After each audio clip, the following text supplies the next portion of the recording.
Hello, everybody, and welcome to this week's episode of Hard Claim with Viva La Sam. I'm Sam, and this is a show where we talk to people who play Blood on the Clocktower and get their player perspective of the game. Joining us for this week's episode is May. Thank you for joining. Absolutely. Hi, Sam. Hello. All right. We have a script here loaded. This is Talk Murder to Me by yourself, and you've drawn the Boom Dandy token. I have boom boom. So, with that said, and what the Grim looks like for anybody else who's curious. So I would wake you up during night one, and I would let you know that your fellow minion, is seat 4, and your demons, seat 5, and seat 11. Demons. Sam? Is this magician? It's your script. You Don't did it blame, to me. don't blame me. Uh, with that said, if you and I were chatting on day one, maybe assuming I'm not somebody that you saw during the night, what would you claim? Let's see. Okay, let me think. I would probably claim hmm, let me think. Let me think. I would probably I would probably if I can't suss out who the demon is, I would definitely try and figure out um any double claims that I can get into. So I'll probably start claiming Alsa here. I'll probably start claiming High Priestess. I'll probably change my claim every single day. Um, it kind of depends on like the player group. Some Mm-hmm. players know me pretty well, and then some don't know me. Um, if it's like a group that knows me pretty well, then I would probably try and look good at first, and then slowly descend into being suspicious and looking more like a demon candidate, and that way they try and execute me. Yeah. Yeah, I've seen Nina be the Boom Dandy before, and well, a couple different times. One, it went off and it was a lot of fun, and the other time, it ended up just kind of being too obvious that she was a Boom Dandy. Oh yeah, yeah, yeah. No, no, you So, gotta. yeah. Sometimes I just try and get myself killed day one, and then I've that was at the probably like at the beginning of my clock tower journey, like just instantly Hmm. try and get killed, and then I'm like that just re-racks the game. Let's have an actual game and like let's see if they can solve the puzzle. One of my favorite things that I saw that kind of the first time a group got away with it. It was Jeremy from our group. We were playing Extension Cord, and he was a Boom Dandy, and he just blind claim artist, which happened to not be in play. And I don't even think it was a demon bluff either. He just blindly claimed artist. He said, "Okay, I asked my question. Let's kill me, and then a cannibal can get an artist question." So you gotta do day one Boom Dandy explosion that way. Um, Oh, so that is clever. I do love Jeremy. He's very clever. it's fun to see every now and then. First game at Final Three Con, which we would have all done pretty recently. Um, Hmm. uh, Not even at the contact. It was like the day before the con, and everybody was in the lobby in the hallways. Racked up a game of Extension Cord, like 15 players, 16 players, I think actually, and Boom Dandy day one. And that was my first game for Final Three Con. Boom Dandy's fun. It's a little bit of a wild card. I love the change that they made to it, where instead of a whole minute for discussion, you get a countdown from 10. Hmm. That minute discussion was pretty brutal for evil. It can still be Yeah, brutal for evil, depending on the state of the game at the time. I would Um, agree. but yeah, it's just, one of the reasons I like it on Extension Cord is it gives people reason to be suspicious of people willing to get executed so easily. And I do think groups get too much in a habit of being too eager to get executed to prove themselves good. So I like that dynamic Yeah. that it shows. I would agree. With a magician in play, would you have any plans on trying to figure out who your actual demon is? The first time I ever played in a magician game was actually with you, and Nina was the demon. And I was sitting next to Nina, and I believe Nina was the Vigor Mortis, and I was the last standing minion. And Nina was like, "Just give me anything." I was like, "It doesn't matter." And she she was like she was like, "Please just give me anything." And I was just like, "Honestly, Nina, they're all dead. It's just me and you. It's fine. We'll get through it." With a magician in play, I mean, it depends on the type of minion that I am.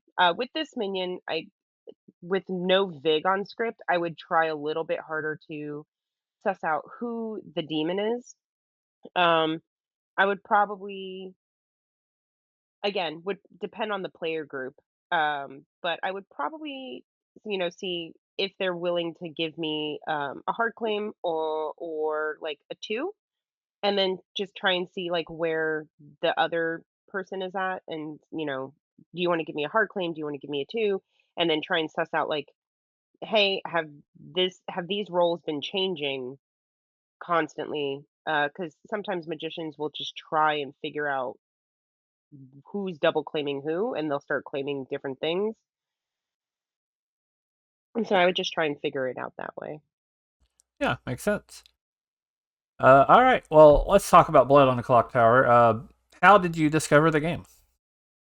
So I actually discovered the game through my good friends Shelly and Manny, who plays with you.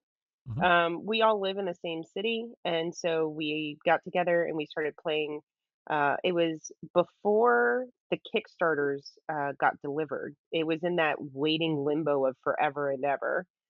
So we were playing on the unofficial app. My first game ever was on the unofficial app, and it was I drew the devil's advocate token, and I didn't know what a 2 for 2 was, and so my friend asked for a 2 for 2, and I said sure, and they explained what it was, and I said sure, I'm either this character or the devil's advocate, and my friend said I'm going to ignore that you said that.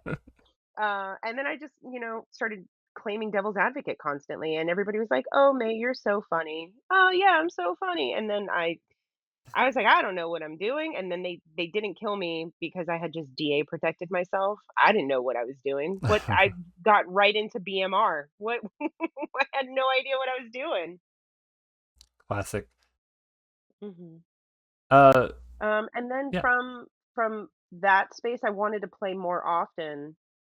Um, And so I started looking, I did the unofficial and I said that play area was probably not for me, but Manny sent me your streams information, like your, not your stream, but like your games. And then I found out they were stream games. And so that was fun and exciting to just start right off with streaming games.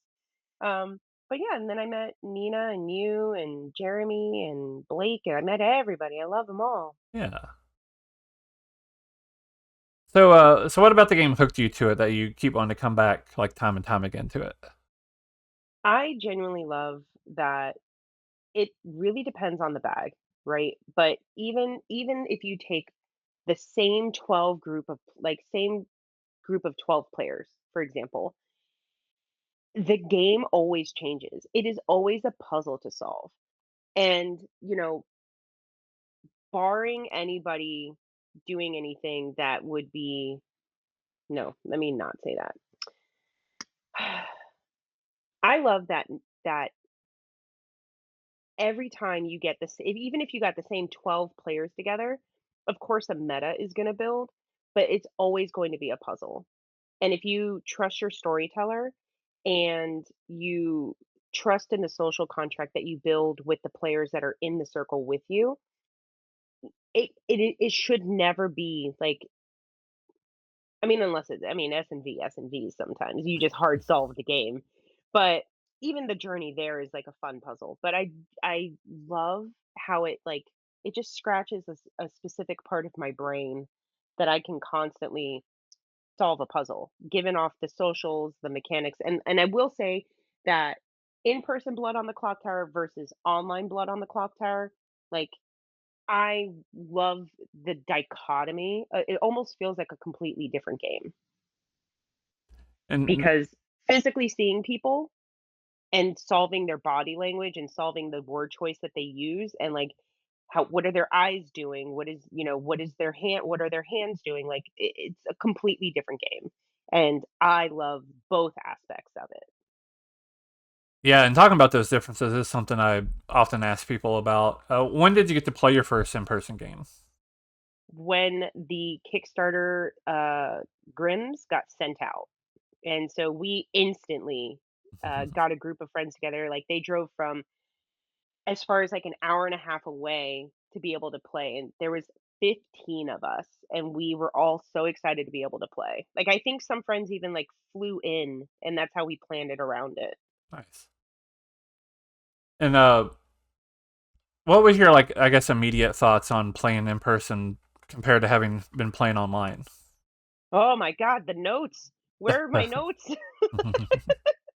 It was I found it like, I remember being stressed that I wasn't gonna have an ability to take notes, Hmm. and then I quickly realized by, like, day 2 that notes were not important.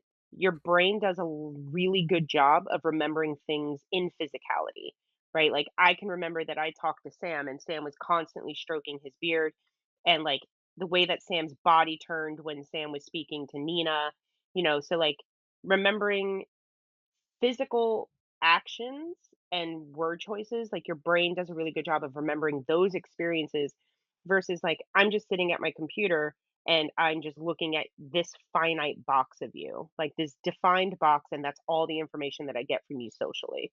And that's like with somebody who's playing on camera. um, at the con, Javi and I played in a game, and for reasons, he was going around making agreements with different people, and Hmm. me and him came to an agreement that we wouldn't stroke our beards for the rest of the game. It was very tough. Yeah. I mean, like your physical body habits, like it's so different. There was one player that I played with for the first time, and when I was private chatting with him, I felt so bad because he was so nervous, and I said, "Do you need to take a second and take a breath?" And he was like, "Oh my god, yes."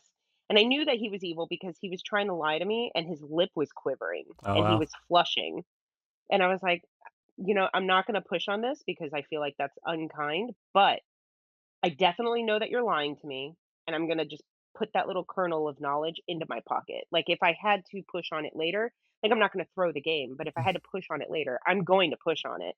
But these are the informations, the data that my brain has collected. Yeah, and I play with a lot of players who started out playing lots of werewolf, and depending on what kind of version of werewolf you're playing, like socials like is the only way to play. Mhm. So yeah, I have players who do a lot of that. They'll try to look at they want to hear people talking. They want to hear how they're behaving, what they're doing, and at the end, Clocktower is first and foremost a social game. That's how they built it. The information's great. It's a big part of it. It's part of what sets it apart. But it still is a social game. Yeah. One of my favorite things in person is, well, I won't say favorite, but one of the things that stuck out to me is being able to figure out who two minions were because on day one they got together and you could clearly see them pointing at the minion section of the script. Oh, yeah. Oh, yeah. The learning how to, like, point to, you know I playing in person, I have started pointing my hand, especially because I'm very short. Um, I will point from the bottom of the script instead of pointing from the sides because the sides give a lot more physical information to people who may be watching as to like where you're pointing. So I point from the bottom of the script and that way they can't really tell where my hand is.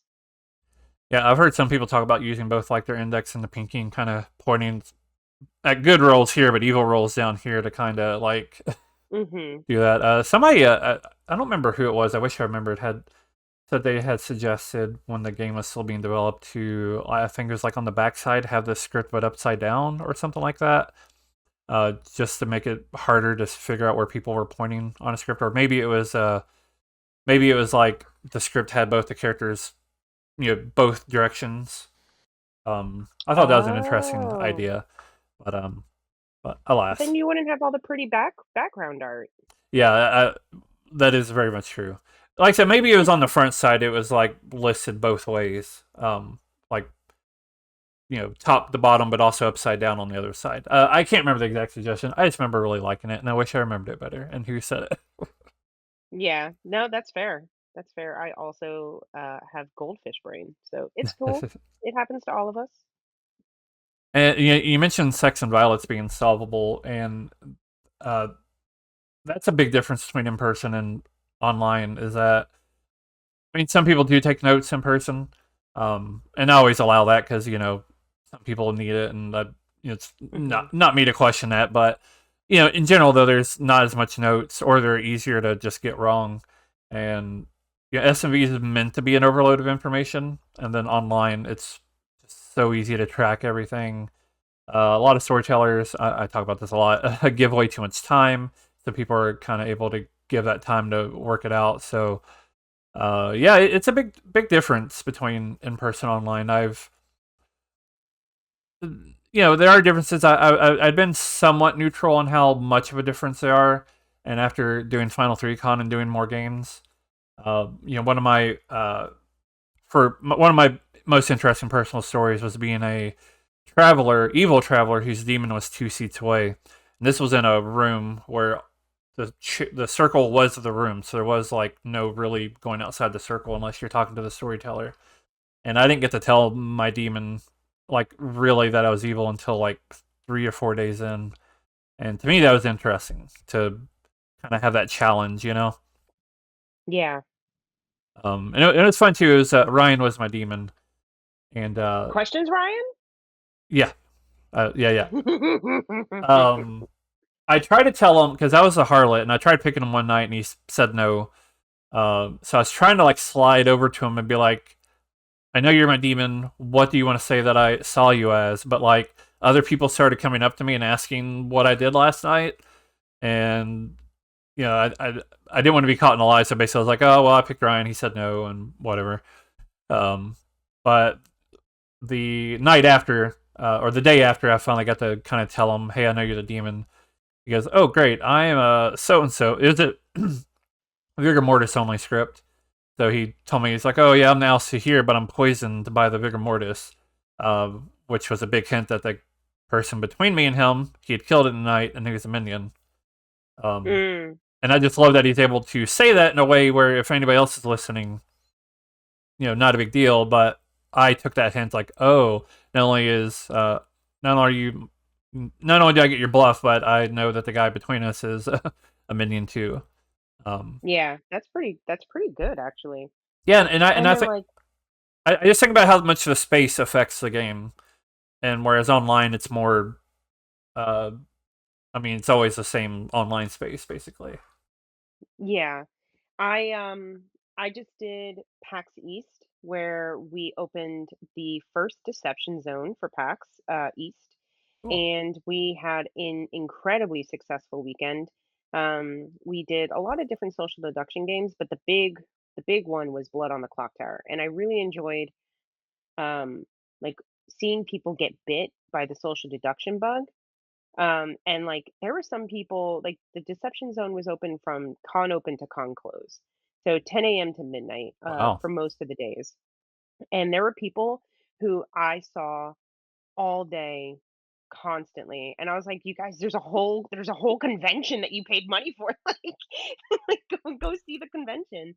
But going off of that, like it's in like whenever you play in most convention spaces, it is a confined space, um, and noise pollution can be a really big thing. It can help hmm the evil team because like it's harder for people to overhear you, but keeping players within a confined space really changes the game. Like being able to go to different rooms, that's easy.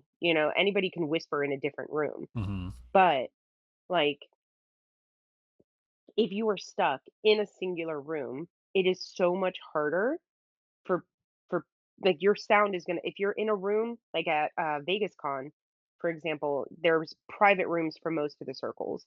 So like I could be talking on this side of the room, but my voice is going to reverberate to the other wall, and people over there can still hear it. So like it really depends on like the playing space that you have, and does your storyteller allow you to leave the circle? Because it is my understanding that you are not supposed to leave the circle, but you It can, yeah. but it wasn't designed that way. The rulebook recommends you don't leave the circle. It doesn't force it, but yeah, it does recommend it.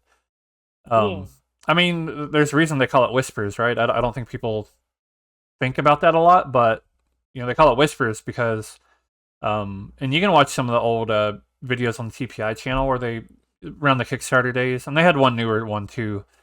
But you if you want to talk to somebody, you kind of get up in the middle of the circle and you kind of put your sheet of paper over your face so people can see you, and you literally whisper because if you're not whispering, people will hear you.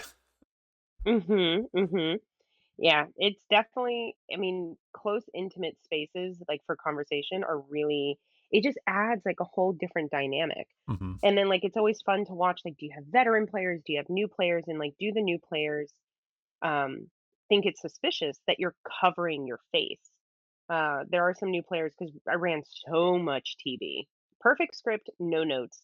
Um, at the conventions, at PAX.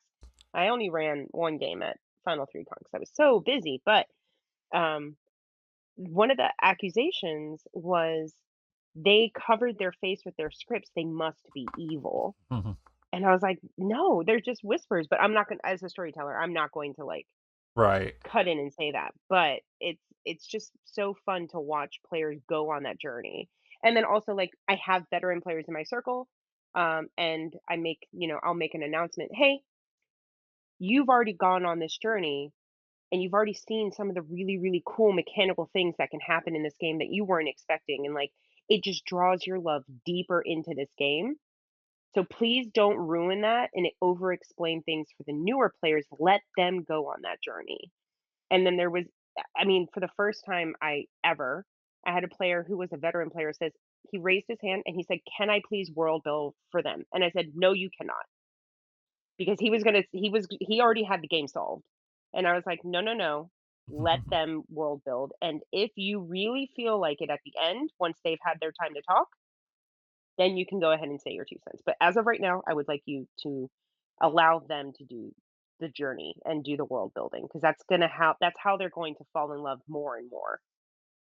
And one of the worst things I can see a storyteller do, for example, or a fellow veteran player is okay. Let me sit down and explain every single character on the script.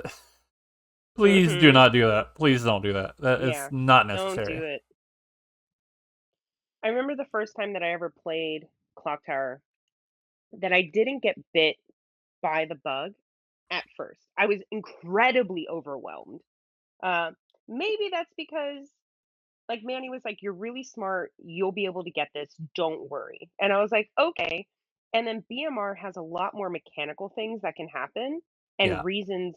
Like, the whole point of BMR is examine the bloodbath and why are people dying and what are the reasons, and like m- solving the deaths both backwards and forwards and trying to solve the demon and the minion types, right? Whereas Hmm. TB has simple mechanics. There's misregistration being like a pivotal key in TB, and mechanical things also happening in TB, whereas BMR was so much more. So I remember being like incredibly overwhelmed at first. And then even going backwards to Trouble Brewing, I was just like, there's so much, and just not even knowing that experimental scripts existed yet, Hmm. just the 3 base scripts, the how many characters there were, I was like, ugh, I was like, "There's so much happening, and what is going on?" And so, like, it was really fun to see a virgin proc for the first time, or understanding, like, how the Undertaker works and the Spy, and, like, what did the DA do, and, like, how the Sailor works and the Moonchild, and, like, it was just so fun to go on that journey by my like, with friends, but, like, my friends allowed me the space to experience these things, Hmm. and I don't I think robbing somebody of that journey and overwhelming them with the information, like, the information will come through repetition as you play. Having somebody explain an info dump on you is incredibly overwhelming, because you're already overwhelmed yourself looking at how many characters there are. I mean, it's often overwhelming to me as a veteran player when somebody like when people are waiting until like the final three to do all their world building. It like goes over my head, basically. Mhm. It's Yeah, just baby steps. I no, we have whole spiels about this kind of stuff, but I know people like myself and Milk have been trying to encourage people to not wait until the final three to like out all your information and Mhm. just throw it all out there. And that kind of goes back to the space thing that we were talking about. I was thinking about this earlier because the game, the way it was designed anyway, and I'm not saying that people have to play this way or that they're playing it wrong if they're doing anything else differently. But what the game expects is that people are sitting in a group, and most of your discussion is as a group, and occasionally you're getting up and talking to one another within the circle. But mostly you're talking as a group. That intro sheet that you read to new players, it's saying most of the good team will be telling the truth, but some have an incentive to lie. That means most people that are good will be telling everybody else what they are and what their information is. And I think madness is something that makes a lot more sense in that paradigm, where it's expected that if you're mad, if you're anything, mad or not, you're telling everybody in the group, oh yeah, well this is what I am, this is information that I have. Especially in S&V, where if you're a townsfolk, you probably have lots of information, Mhm. or have some kind of information anyway.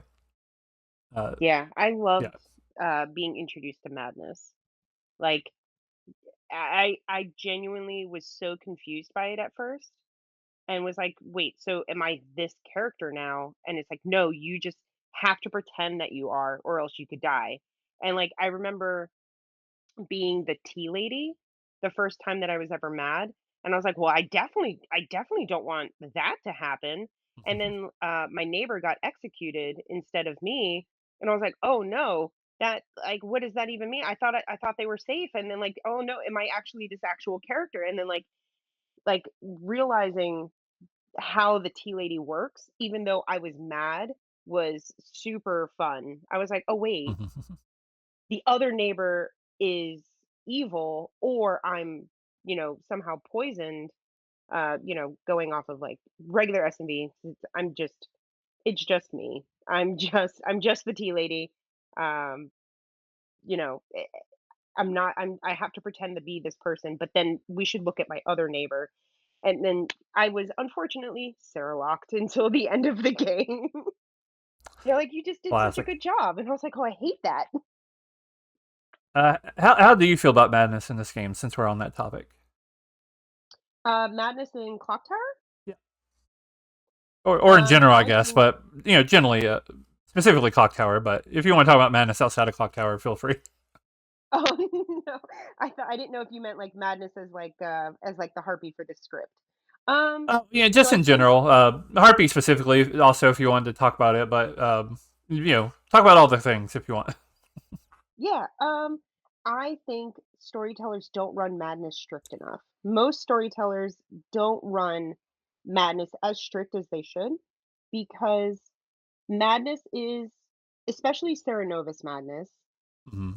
it is a toolkit in the evil team's arsenal, right? It is a thing that should be adhered to strictly.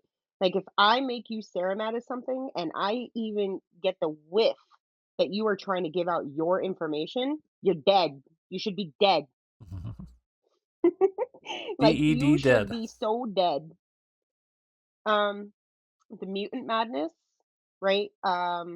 It is an outsider, which their ability hinders the good team while still a part of the good team.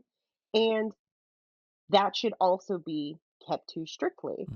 Um, And again, for those two characters, those are both Sex and Violets. That's in theory is most people's introduction to madness, and it's an mhm, information heavy script. So if you're Sarah mad, you're probably Sarah mad as a townsfolk who would get information. If you're the mutant and you don't want to let people know you're the mutant, you would probably be bluffing a townsfolk. And if you're a townsfolk, you probably have information.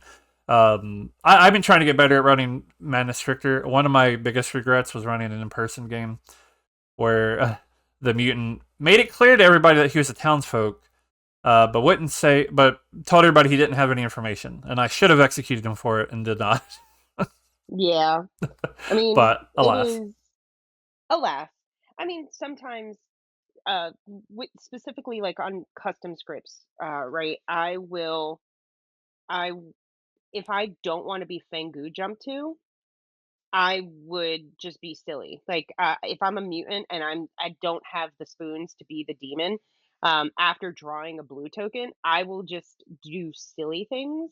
I could claim like I'm hoping and baiting that the storyteller executes me, um, but also like letting people know, hey, I'm an outsider. Account me for your outsider count.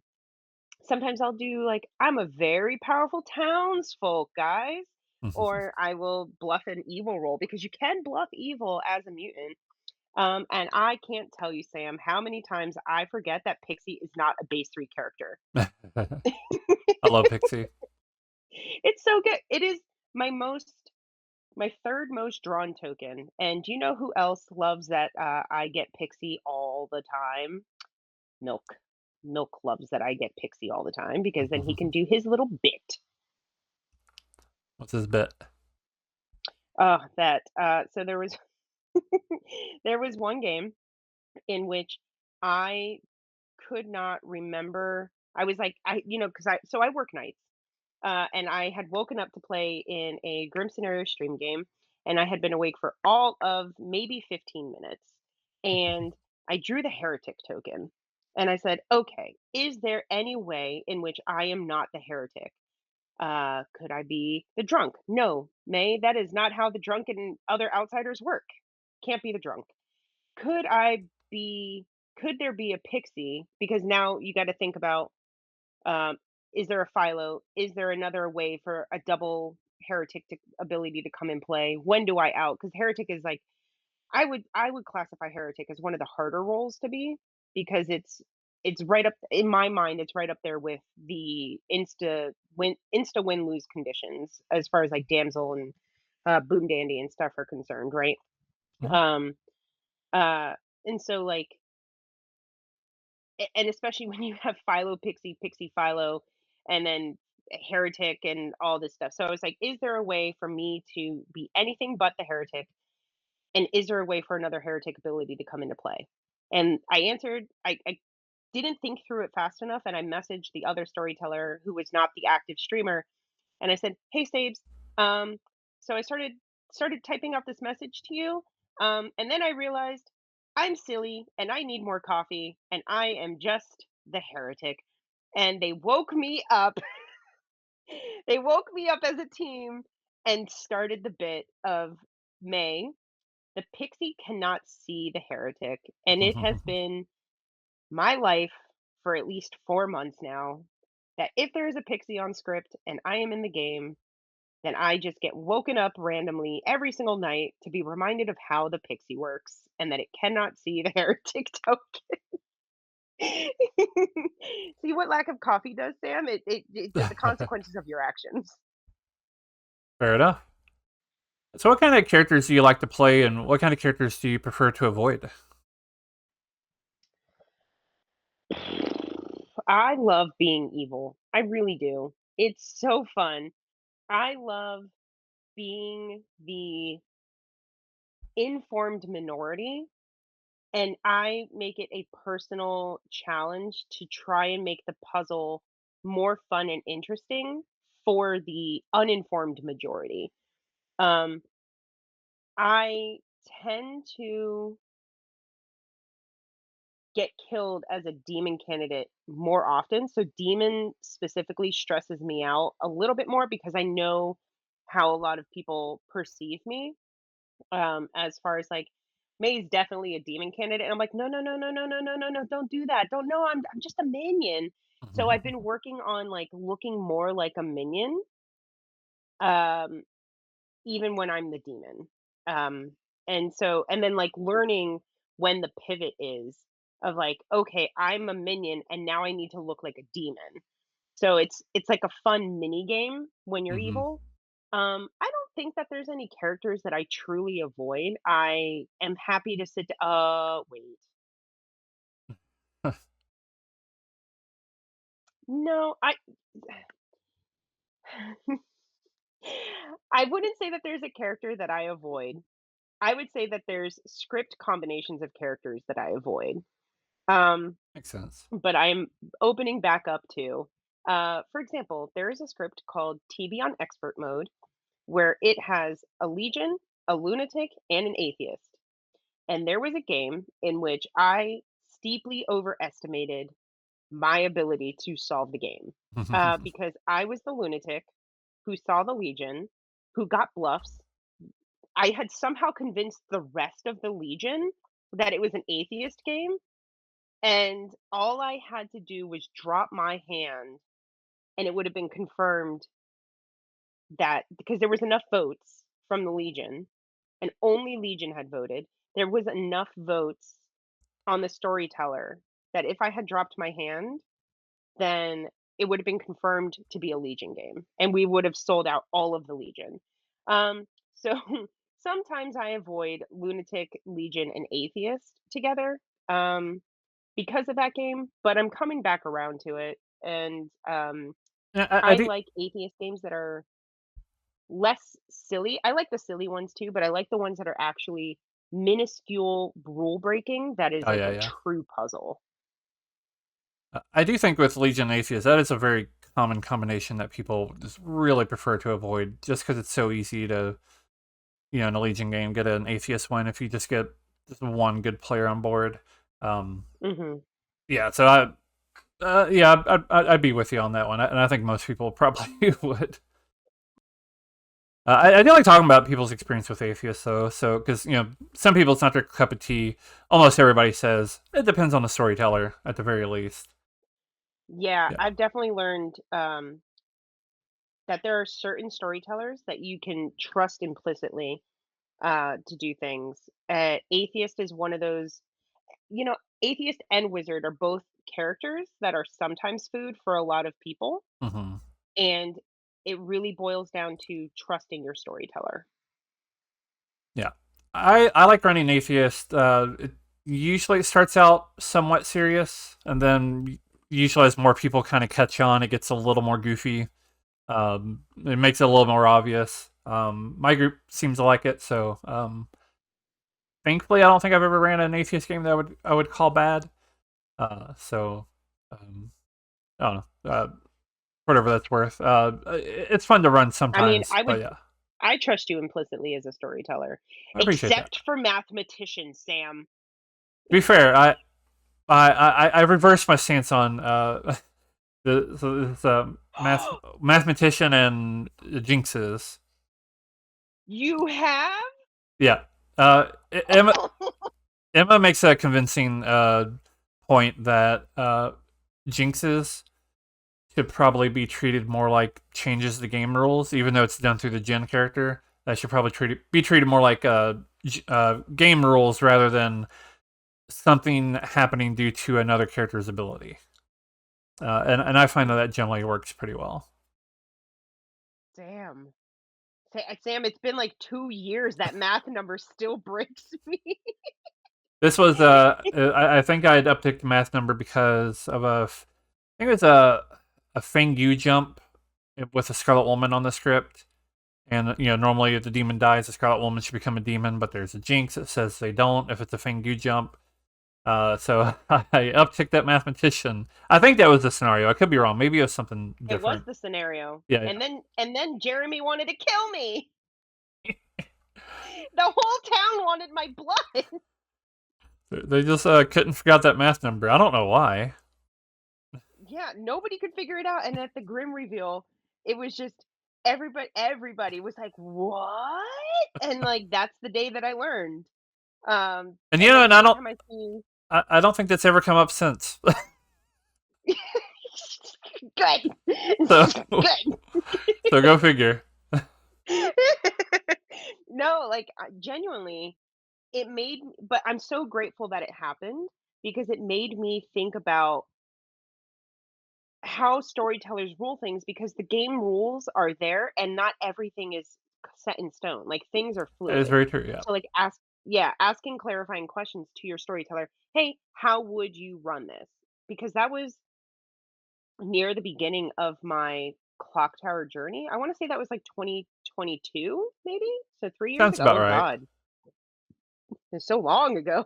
What a Maybe time. 23. It's hard to say for sure, but yeah, it has been a while. I remember. Yeah. But, like, it was it helped me learn and recognize that asking your storyteller, "Hey, how are you ruling this?" Is an important question, and I will tell you from the bottom of my heart that I do not hold it against you. I adore you dearly, and I think that it is I think it's a funny bit that it's just like, "Oh, Sam, there's a mathematician. How are you ruling this, Sam?" uh, there's a meme that's been going around that I like. It's from Parks and Recreation, and it's like, oh, you know, you can't do that. That's against the rules. And he's like, oh, it's okay. I have a permit, and it's a blurb from the rule book where it's like the storyteller's rules ruling is law. Oh my god. I love Parks and Rec, and I know exactly Ron Swanson just pulls out a paper. Yeah, it's like I have a It's so permit. good. I have a permit. Oh my god, Ron Swanson. Um, I love that meme. I haven't seen it, but you describing it to me, it works. It just works. I've recently I've collected it. I don't really like collecting memes or anything, but I have downloaded some Clock Tower memes over the years, and I've started putting them into an actual folder for its future use or just to laugh at sometimes. It's good stuff. They're funny. Some of them are really funny. Like Do you know the and we can just like talk about memes now, but you know the meme where it's like it passes the note to the person behind him and he's smiling, he reads it and then he's like angry looking. Uh, my favorite Clock Tower version of that where he passes a note and it says, "You are my marionette," and the guy just looks angry. oh my god. There there was a game There was a game recently over on Grim Scenarios where I think I was the mutant, right? And the player sitting next to me said, "Okay, May, rip off the band-aid." And I said, "What band-aid are we ripping off?" And they said, "Just tell me I'm your marionette." And I said, "Oh, okay, fine. You're my marionette." And they believed me. And I was just like, "Oh." And they're like, "Oh, this makes so much more sense," because they were a general who on night one got evil, just straight evil. Turns Well, out they were the drunk. But when I died at night, because they died to save me, and then I died at night because the demon thought I was the bounty hunter because I wanted to kill the minion that was sat next to them. And so they killed me, and then the player who thought they were my marionette was yelling at me for the whole day after my death and said, "My therapist is gonna hear about that is a great line. It's so good. That's so good. It's so good. Turns Um, out that I roped in the demon to be my other minion. oh, lovely. You know, some of the best games is when you get the right answer for the wrong reasons. Oh, it's so good. Oh, yeah. Like, I like when even when you think you have the game solved and then the grim reveal happens, that you got the right answer for the wrong reasons, and this is why. And it was just like, "Oh my god." And it sometimes it feels bad because you're like, "We got the demon, but not for the right reasons." Yeah. Me and Nina played in a game of Trouble Brewing the other day, and we nominated somebody. He seemed suspicious or whatever. Whatever. Um, and Nina was like, I think he's evil. And he's like, yeah, I think you're right, and I think it's him, and then this person and this person. And it turned out he was a demon, and we won. And the other two people were completely good. Oh, no. So I only had one third of the evil team right, but it's the one third that I needed to be right. That's true. Listen, man, one third of the time It it works every is time. best. It works every time. That noble pings, how do they work? Right. Spoiler. I did put Noble in this bag because I do like asking people. But when I do these, I try to put characters in the bag that might be interesting to talk about. If you pull the token, Boom Dandy being a great example. Oh yeah. I mean, I love so this script specifically, I won it was for the Yagababble contest. Um that I forgot to submit to because, Oh no. um, ADHD, man, how does it work? Um, but I wanted a it's gone through a couple iterations at this point, adding new characters as they've been released, but I wanted to be able to, um oh, my hand's up. I wanted to be able to have fast death and reasons to slow the death down, like, for the good team. And noble being one of the reasons that people would incentivize to execute, um, but also leave open to interpretation. Because, like, if you remember, well, I know that you remember, but like the noble two-thirds of the noble ping is good, Hmm. so like you have to execute carefully, but some people are just like, nope, clear the noble pings. And I'm just like, whoa. Yeah, yeah. I don't generally see a 2-for-1 trade to be that good. And I mean, that's 3 executions that you're using up for probably in most cases not the demon. Correct.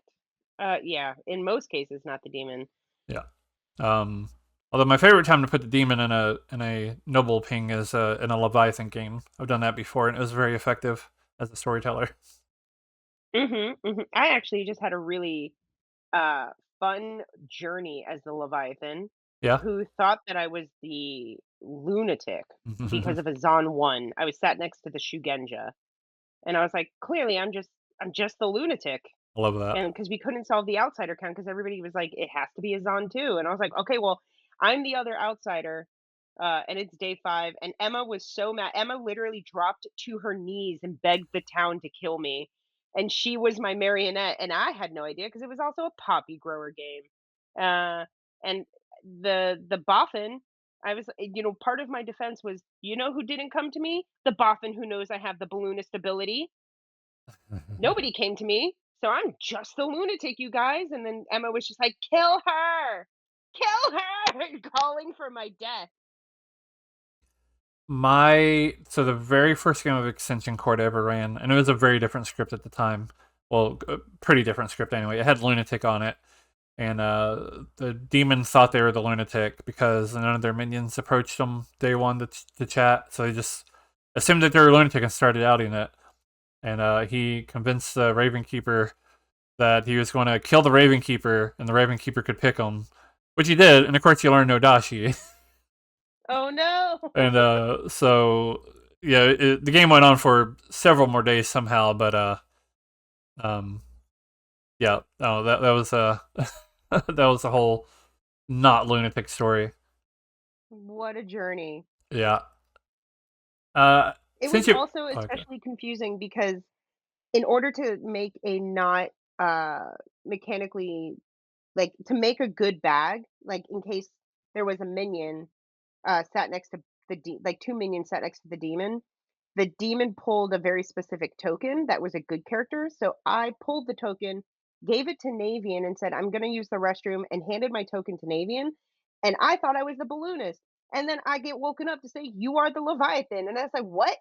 And then I got the Boff and Balloonist ability. I was so confused for like a day. And I went to them during day 1 and said, "Did I miss an announcement?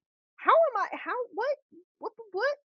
And I did in fact miss an announcement. It was very silly. interesting. That reminds me that we did get to you played in a game that I helped co-SC for a little bit as a traveler, so that was fun. Oh yes, that game. And then I traveled out. Yeah, yeah. But it's still fun. It We was got the very fun. I yeah, was very glad to have been there. I did my job. yeah. It was a mixed game between the hard claim group and the CT group, and it was a lot of fun to do. Me and Avian think a lot alike on a lot of Clocktower things. So it was the first time we story told together, and we were like immediately just like thinking the same things. Go, who do we want to show for this? And we both would like point at the same thing. It's like, yeah. It's really nice to have synchrony when it comes to those things because Hmm. debating in the night, especially in person, there's no room to talk out loud, and you have to run the nights as fast as you can because you are on a time limit. Yeah. And it was challenging too because we were figuring out like wizard wishes and all kinds of stuff. Oh, that's so yeah, oh, yeah, that wizard wish. That was fun. The town was bathed in red. Yeah, it was like so basically all the minions. The wish was all the minions, or all the evil team or whatever, would have the Scarlet Woman ability. So, it's my idea to just okay, well now they're all the Scarlet Woman and they lose their other abilities. We thought that was fair, and it was Navian's idea to give the fisherman the advice that the demon loves women or something like that. Oh, oh my goodness. Which for a while, the people just kind of thought either was just completely bullshit advice, or that the evil team were the women in the group. Um, Oh my goodness. I mean, that's good. yeah, Since you figured it right off. they did figure it out eventually. That it meant that all the women, or not all the women, all the evil team had extra Scarlet Woman abilities, but it was just a kind of a funny thing how it played out. Both funny, but also it worked, which was the best part. Yeah. Yeah, I trust there's few storytellers that I trust to run Wizard. Navian, you, Milk, Emma, Sabanite, Habby, of course, as well. Wizard is There's just a few. Wizard's way more challenging than Atheist, because at least with Atheist, I get to decide everything. Mhm. Wizard, you're trying to balance all kinds of things. I won't go through all the Wizard wishes I've done so far, but Manny had one where he wanted all the abilities that had night and day to reverse them. Oh, what? Oh god, That was a that's very so silly. mechanically challenging wish to do. But I did it to my best of my ability. Unfortunately, the game ended up having a snake charming that just kind of grinded everything to a halt anyway. But it had some fun moments. I had to visit the fishermen each night to see if they wanted to get their advice. Oh my god. um, anything that so there was both a fearmonger and of course there was a demon in play. So basically, I would get their choice during the day, and then I would have those in effect at the start of nominations. So somebody, the demon didn't just tell me who to kill and then they immediately died. That would have been not fun for anybody, I think. Yeah, But it and it would worked have hard out. solved who the demon was. What they something Manny, even though this would have like hurt Manny's team at all, but Manny just would have thought this hilarious, and it would have been hilarious. They wanted to execute the mayor so that somebody else would die, because the mayor ability is if you die at night, somebody else might die instead. I love that so much. That's oh my god, that's glorious. That's so smart. Oh my god, man, he's playing 4D chess with the wizard. It was a wild thing. Wizard's fun. I found that Wizard and Legion were fun together. We did a Flesh and Bone campaign, and I did a Legion game. I ran it, and Legion. So Nina was the evil bureaucrat. Everybody just assumed that if a traveler was in a Legion game, they'd be good, and that's what you get for medding the storyteller. Yeah, don't meta the storyteller, guys. So Nina voted on something, and the Legion player with the 3 votes, also voted on it. So it very easily went through, and it didn't work. Or it didn't go. It got or no, sorry, there's just no execution. Which did have the advantage of outing Nina as an evil traveler to all the Legion. Uh, but there's a Savant, and man, I tried my hardest to give Savant info that Wizard was the cause of all this. Um, I it, mean, I think my favorite fish advice that I've ever heard was, protect May at all costs. Yeah, that was. I think you were the Poppy Girl, right, in that game, I was, and and I you told, gave Robert the fish yeah, advice. and he was like, "Well, I was going to do that already," so that worked. I was like, cool. Um, Yay, yeah, and then I died. yeah, I tried. Fisherman is a weak point for me as a storyteller. It's a very tough character for me to run. I would say Savant is my weak point. Savant is up there too. It really can depend on the script. I've had a few games where I just like nailed it with Savant advice or info, including that Legion Wizard game that I just mentioned. I was able to pull out some really good ones. Sometimes I just really struggle with it. I think that fish advice is also incredibly hard because savant, you're going into the day knowing that you need to have a true and a false statement, 9 times out of 10. But fish advice, each day you have to look at it and then like actively look at the game when the fisherman comes to you because it is, I mean, it is hard to give information that you think would help a player win the game, or like, their team to win the game while actively looking at the Grim, and it's, like, on the spot. Like, Yeah, they cast their line and you have to give them something. and Um, you don't want it to be just, oh, kill this person who's a demon. Correct. You Yeah, know, that yeah. I mean, phew, that would be some incredible fish advice. Although I did run Or tuna. I ran an atheist game, and I I had there was a fisherman, and then I think a cannibal fisherman, or maybe a philo fisherman. So basically, you got two advices, and the drunk one I told to execute whoever, and then but anyway, the best fisherman advice I was just like execute me. And Oh, yeah. of course, the person who was the fisherman was suspicious. So of course, when he went back to town and he was like, "Yeah, my fisherman advice was to execute Sam," people were like, "Okay." Yeah, sure thing, buddy. It's like either that's accurate or it's not accurate. Who's to say?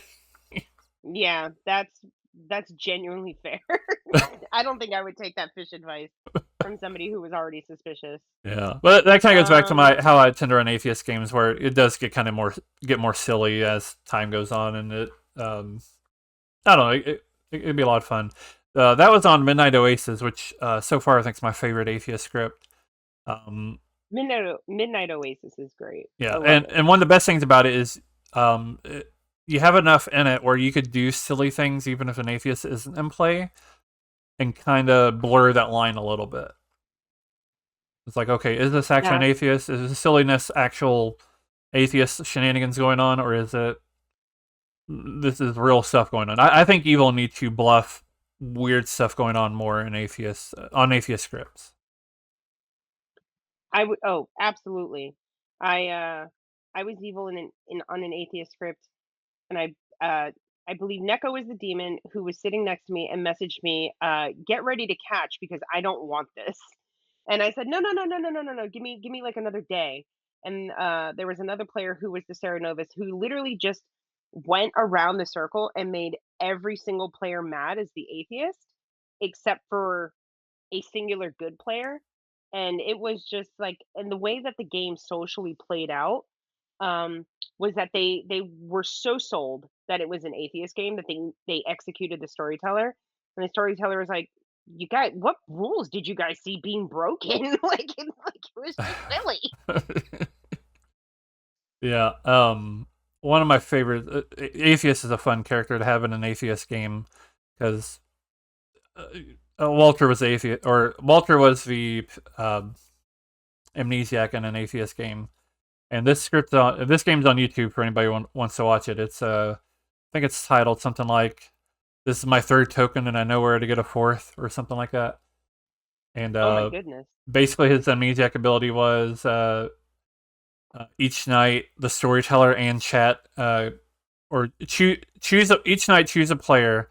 The storyteller and chat will turn that player into a character, That's very fun. and it was just like I think maybe Walter wasn't the amnesiac, but he was the target of it twice. So he changed characters for that. Another time, he caught a farmer who I had killed at night.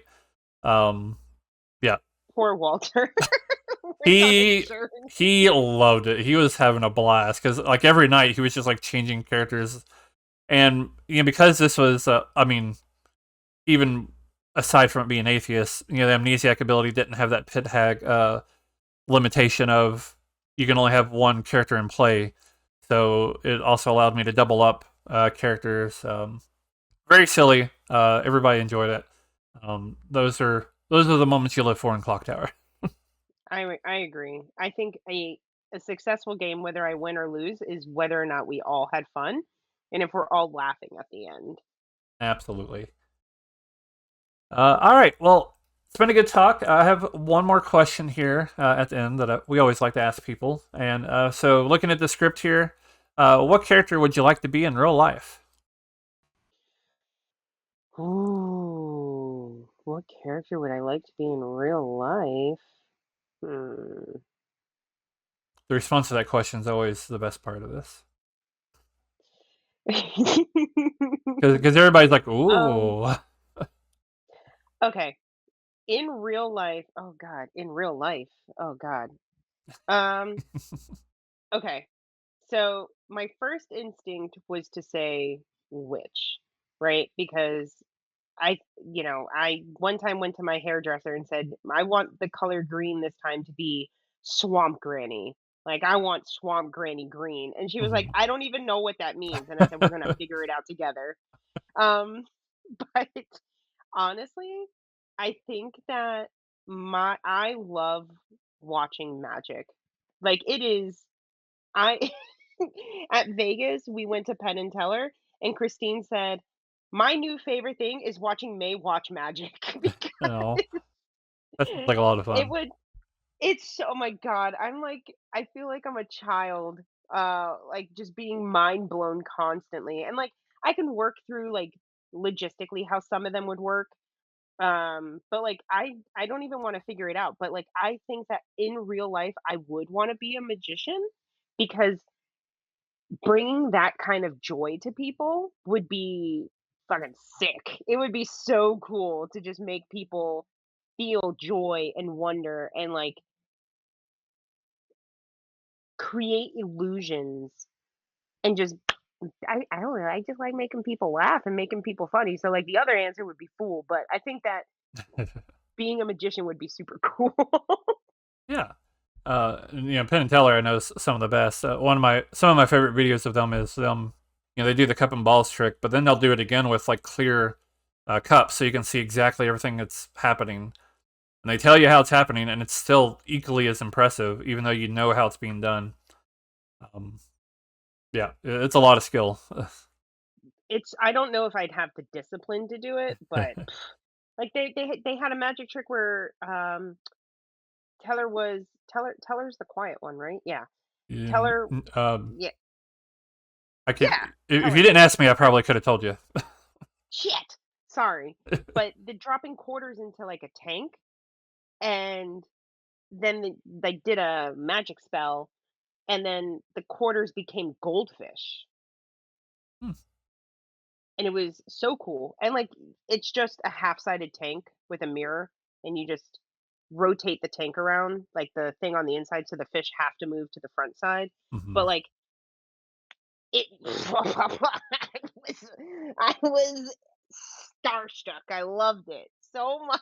So, yeah, I would just wanna do that. I always love seeing like behind the scenes stuff. I don't do anything with it, but I did study filmmaking, and some people kind of have that mindset as like, oh, if they understand how it works, and it kind of loses that illusion. But for me, it just makes me respect it all that more that you know how it's Oh, done, and, yeah. and you can still watch it and appreciate it for how it comes across. Magic definitely falls on that. I'm a big. I know you're not much of a wrestling fan, but I do love wrestling, and I love kind of seeing some of the inside workings of wrestling, filmmaking, same way. Yeah, it's cool stuff. I think that anything that makes people believe one thing and it's actually something completely different is so cool. So Yeah, filmmaking falls into that. yeah, wrestling too. Yeah, wrestling too, Sam. Yes, yes, wrestling too. It's scripted, not fake. Yes. You can talk to Avery more about that one.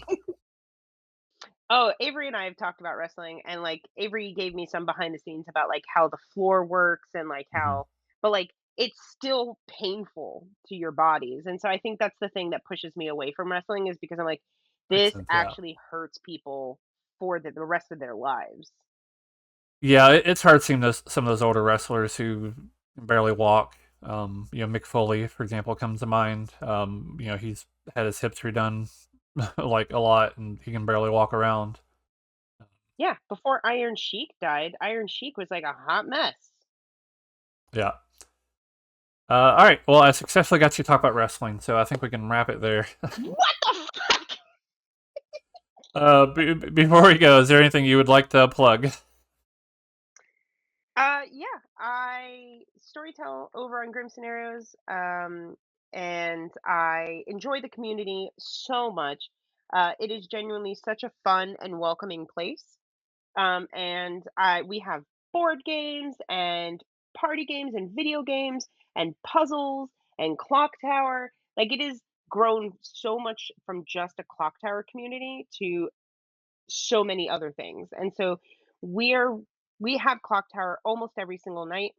Actually, we have clock tower every single night, and we have board games also at this point almost every single night. And it is just a fun and fabulous place to be. And I love being a part of the community. And I'm so grateful that Milk and Emma trust me to storytell and be, a part of the leadership team over there. Yeah, and fun fact, I was late to this recording because I lost track of time playing golf with your friends with friends from Grim Scenarios. There was about 10 of us playing. Nina messaged me, was like, "Are you ready?" And I looked and it's like 5 after, and I was like, "Shit." Yeah, you can just come play, drop in, drop out. Don't be shy to just jump into a voice channel with us. Like, we love new friends. Yeah, it's a good place. Um, yeah, well, May, thank you for joining. Thank you for having me. Yeah. Then thank you all for watching. We'll be back next week with another episode of Hard Claim.